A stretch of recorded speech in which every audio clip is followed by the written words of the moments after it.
Everybody, welcome back. As you can see, we're in the kitchen again. It is Sunday afternoon, and I have some mushrooms that we need to use.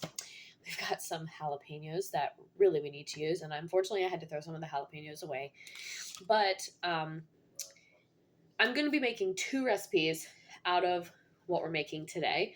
Um, and so, what we're going to start with is we're going to start with like a what I like to call is like a jalapeno popper cheese ball. So it's jalapenos, like a little bit. We've got cream cheese, cheddar, and bacon, and that's it. And then what we're gonna do is we're gonna take that cheese ball and make it a filling for these little mini portobello mushrooms. Now my husband does not like these, so I'm only gonna I'm just making these for myself. And like I said, they really need to be used. They're borderline a little too old, but we're gonna just pick out the ones that are that we think are safe to eat, and then we can throw the rest away because I've had them on salads and I've used them a few different ways, so it's okay. Again, purpose of our series is using things that we already have, eating out less, eating at home more. So we're gonna start with a block of cream cheese. I did kind of squish it up with my fingers a little bit because you want it nice and soft. And what we're gonna do is the first thing is we're going to prep our jalapenos, and we're going to use the food processor to dice them really, really fine, plop those in there, and then we're going to add some shredded cheese of your preference and some bacon bits. And then I have found that using your hands works the best, so we're just going to mush that all together, and then I'll show you kind of where we're at. So I eat this cheese ball with crackers. You can do it with crisps.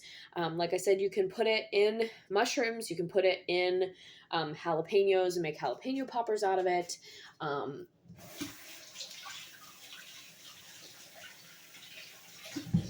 And make sure, we always talk about food safety here in this series, but especially when dealing with jalapenos, you want to make sure that you always, always, always wash your hands after you're done cutting them, and do not use the same knife or else everything will taste like jalapeno.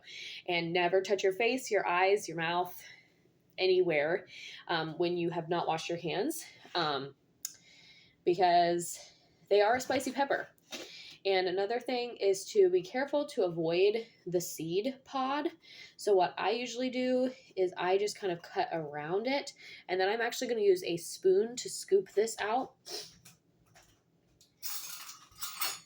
because the less we touch of the jalapeno, the better. And you're not going to get the spice comes from the juice and the seeds on the inside. So if you're just touching the outside, you are going to get a little bit of it, but you're not going to get as much as if you were to scoop out the seed pod with your hands. But again, just, be careful. Always be careful. Now, when using a food processor like we're going to do today, the point of the food processor is to dice whatever you're putting in there. So all you have to do is just kind of cut this into bigger chunks. So we're going to cut off the end. And again, the end has juice and seed pods in it as well. So just again, be careful. And we're just going to cut this kind of in pieces like this size. And then we're going to put that into our food processor. And this is the first time that I've used the food processor here in this series. So you have to kind of assemble it. So we're going to put those bigger pieces, and you guys will notice when we go to chop this, you only need a couple of pulses with the food processor to get this the size that we need, because you just want them to be diced. And you don't even have to use a food processor for this. You can absolutely cut this on your own. I just started using the food processor just to eliminate how much of the inside I get on my hands. I kind of try to just keep my hands and fingers on the outside of the pepper. Now, like I said, it will squirt and you'll get some juice. But I always wash my hands after. And just as a reminder, we do have our cream cheese sitting out during this whole process because I want it to be nice and soft so that way when we go to mold everything else in, then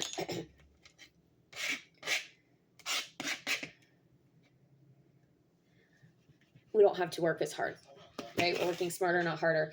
And if you are somebody who likes to have your kids in the kitchen, definitely make sure that you as the adult are doing the peppers, just because this, it burns, like even if I accidentally get it on my eye or, it gets in my nose or something. I can't imagine being a young kid and having that. So just kind of let the parents do this part. The kids could maybe wear some gloves and do some of the folding of the cheese or the bacon. And again, like I'm using my bare fingers to kind of break these up. So I know that I'm going to have some of that jalapeno on myself. But anyway, so what we're going to do is we're going to use some of this filling to fill our mushrooms, and then we're going to use the rest just as a cheese ball this week for lunch. Like I said, I use it mostly for crackers, but you could definitely do like crisps, tortilla chips, pretzels, anything that you would use, like anything that you would normally use a cheese ball for. Okay, now we've got this plugged in. I'm going to I'll let you guys like follow along with us here. I know you guys can't see the full cross there. There we go. You guys just won't be able to see my full face, but that's okay. Okay, here we go. So I'm doing just short pulses just because we don't want them like juicy. We just want like little bits. And you can use a spoon or a knife to kind of assess. And honestly, I think that looks pretty good. So we did about 5 pulses. And I haven't washed my hands yet for this reason, because we still have to get the peppers out of here. And all I'm going to do, I'm going to move that right over to the sink. Here's that cream cheese. And we're just dumping that whole thing in there. And you do have some big pieces. That's going to happen. If you want them a little bit more fine, you don't want as many big pieces, you can chop them up a little bit smaller before you put them in your processor.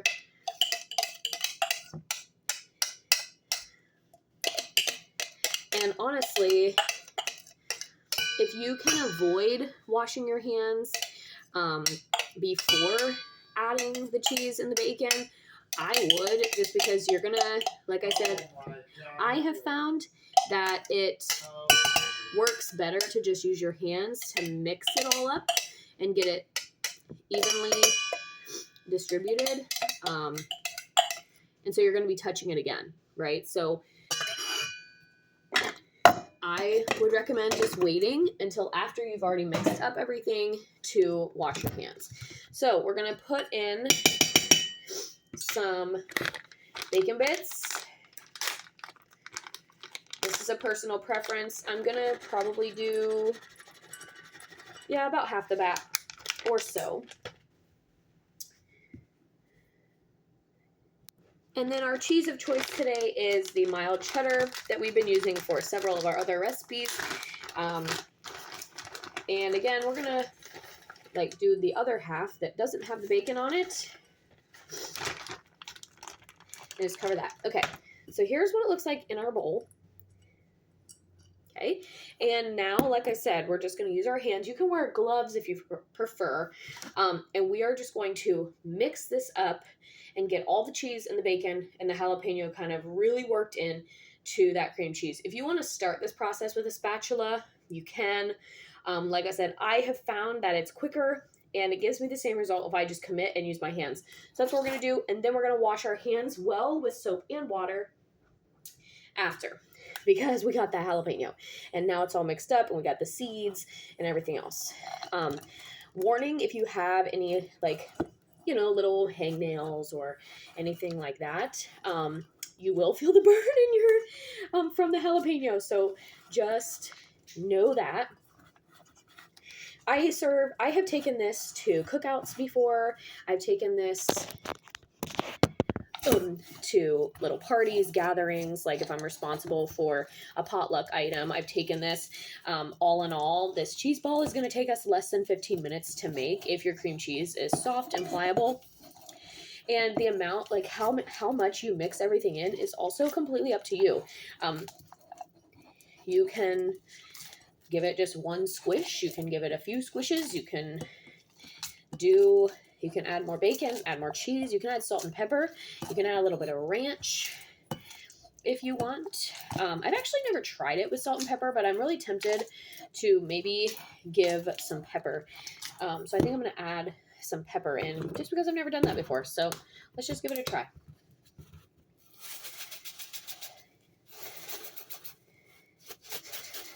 Okay, that's too slow. We need the bigger side.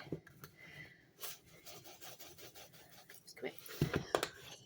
It's kind of a lot, but I like peppers, so. And like I said, with the jalapeno, you're going to get a little bit of that spice. Still the coolness from the cream cheese, and then the cheddar really brings out a nice cheesy flavor. And like I said, you can add more bacon. You can add more cheese. And I actually think I'm going to do more bacon as well, just because it's looking a little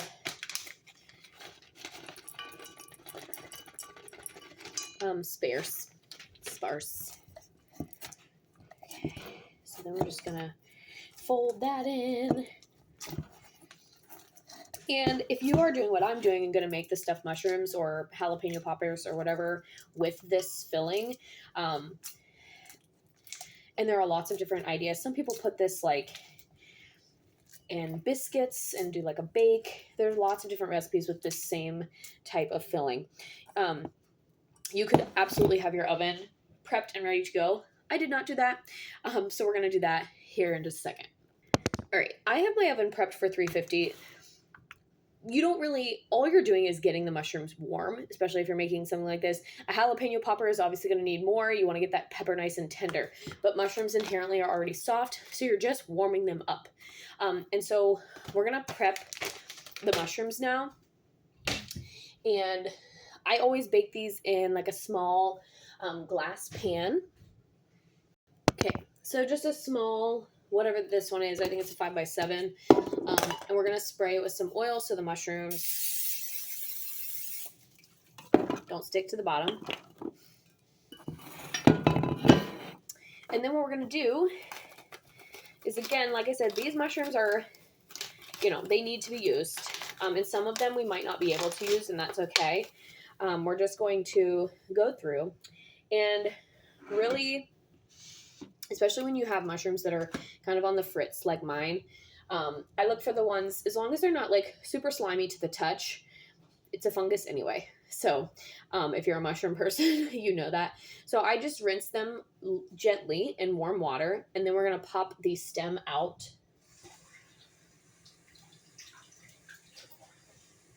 And you can also dry them. I have found that drying them after rinsing them just helps maintain some of the structure when baking, and you don't end up with like so much juice. So I just kind of pat them dry, and then we're just going to pop the stem out. And you can like wipe them if you want, like if there's a little bit of dirt, you can just kind of wipe them. And then I just literally put them in the pan. So like I was saying, as long as they're not like super slimy to the touch,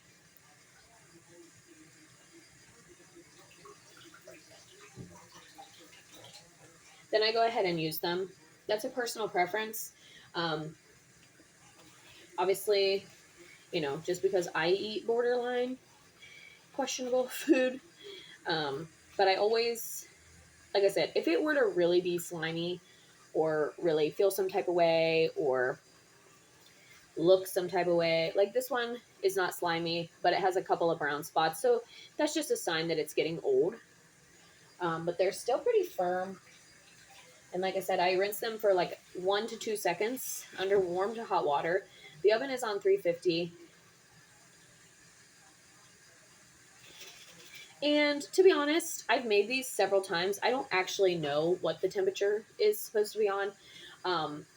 So we're just going to go for it. I'm doing 350. We're going to put them in for like 15 minutes. And we're going to see what happens. Like I said, you're really just trying to get them warm. You don't have to use portobellos for this either. These are the baby bella mushrooms. I just thought they sounded a little bit better this time, and I just wanted, they are a tad bit healthier than the baby buttons, but you absolutely can do this recipe with just the white button mushrooms. You can use full-size portobellos if that's your thing as well. I prefer the bite size because, like I said, it's bite size, so you can just pop them in. They're like a nice little appetizer. I've made these for parties, and I always get a lot of compliments on them. So this is a good like party dish as well. Good for a potluck, good for a tailgate. You see, that one's really slimy. We're not going to use that one. And the ones at the bottom of your container typically are a little bit slimy. So this one's such a nice shape that we are going to use this one. Yes. Okay. That one was very questionable, but the stem was even a little. But like I said, these have been in there for a bit, and that's why we're trying to use them, because like I said, I've had them on salads and stuff in the past week or so, and it was okay. Like, they were fine. And like I said, a fungus is a fungus, so mushrooms inherently are like, that's what makes them mushrooms. Okay, I think that's all. So all in all, we were able to use all but 5 of them. Now, this is a kind of a waste of a pan for just these, but unfortunately, I don't have anything smaller. So we are just going to use this whole pan, and it is what it is. If you had jalapenos, or if I had more mushrooms, I would just go ahead and make a whole pan, but I don't. So we're just going to have what's here. Now what we're going to do is I'm going to take a clean spoon, one that I did not use for the jalapenos, and we're just going to scoop just a little bit into each of the mushrooms, and I'll show you guys what that looks like as we're doing it. So it can overflow a little bit. Literally just take your spoon and fill it up just like that. And it doesn't have to fit perfectly. Like I said, obviously with a bigger mushroom, you would need more of the filling. With these really small, teeny ones, you know, it doesn't take very much. And you can overflow them however much you want. This is not necessarily the best looking recipe in the beginning, but like I said, I've made this for parties, you know, New Year's Eve parties, tailgates. Sometimes I've taken them to family parties, cookouts, stuff like that. And they always are a hit. And they're easy, right? Like, we're up to about 20 minutes right now. And then obviously they have to bake, but if you're thinking about a party appetizer that is crowd pleasing and bite size, this is a good one. And I do try and put some decent chunks of the jalapeno in the mushroom just to give the mushroom a little bit more flavor. Okay, so that is it. So since there's not even a full pan of these, I'm honestly going to do 10 minutes for baking time and see where we're at. This is what they look like in the pan.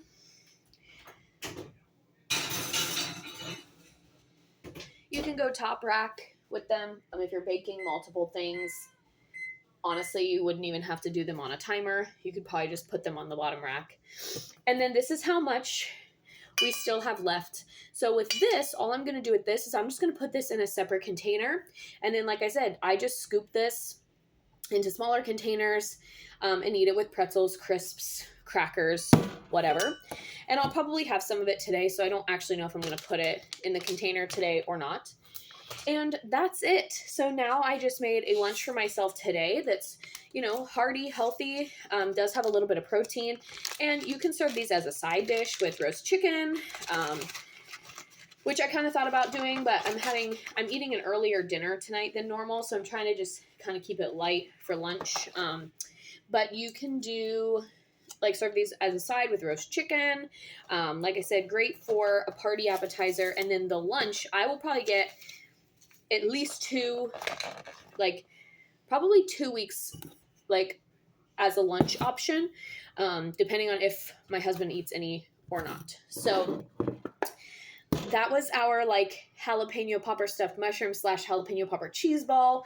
Like I said, it's a really quick and easy 15-minute meal prep lunch, and I can take it with veggies, crackers, crisps. You can put it in a pinwheel and eat it that way.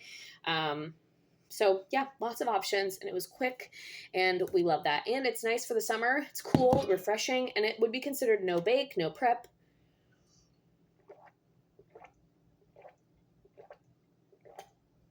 So yeah, let me know your thoughts about this one. Let me know if you decide to try it.